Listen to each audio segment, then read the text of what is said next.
twame igihe cyose dufise igikorwa kitarimwo umugayo, kuko birababaje cyane. Paul kenshi yakunze kwandika aravuga ngo nanje maze kwigisha abantu simboneke yuko ntemewe. Birashoboka ko umuntu ashobora kwigisha abantu, birashoboka ko umuntu ashobora gusengera abantu, birashoboka ko umuntu ashobora gukoreshwa n'Imana mu gikorwa kanaka mugabo atemewe n'Imana. Nkuze gutanga akarorero yuko ipasi ijya pasi bagoroza, ijya pasi yicometse iragorora impuzu, nizi mpuzu nambaye bazigoroye, mugabo igihe amatara acitse canke kumbure igihe ijya pasi icomotse, ipasi ntica ireka kubandanya iriko iragorora, kubera umucanwa iba yabitse hari umwanya iza kumara iriko iragorora, mugabo uwo mwanya iza kumara n'umwanya uharuye, n'umwanya muto cyane gose. Ikibwirizwa gukorwa nuko ipasi ko ico gikorwa igumye novuga iri branche, igumye iri connecte, igumye iri ku isoko.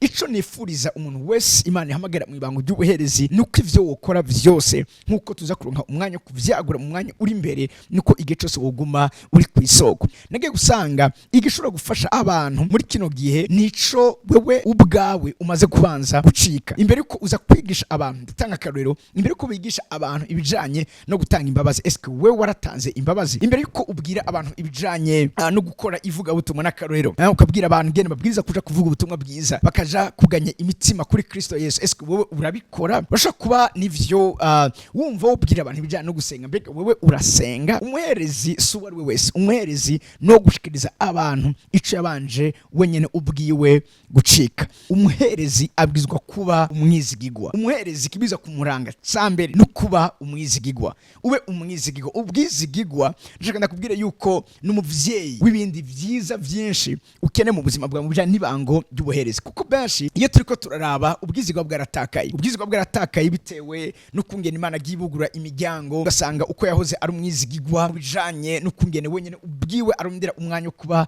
mu bwiza bw'Imana, arondera umwanya wo kuba mu rukundo rw'Imana, arondera umwanya wo kuba mu guhimbaza, ugasanga asigafise umwanya wo kubwira abantu ingene babwiza guhimbaza, mugabo we ubwiwe ntagifise umwanya wo guhimbaza. Arabwira abantu kwisonzesha, mugabo ubwiwe ntagishoboye kwisonzesha. Nivuga ubwizigigwa bwaratakaye. Ico wahoze ukora cakugize ico uri uyu munsi, ntubwirizwa na gatoya bugitereka hasi, ntubwirizwa na gatoya kukireka. Ubuza kwama igihe cyose uriko uracitondera, ubuza kwama igihe cyose uriko uracubakirako ubuzima bwabo.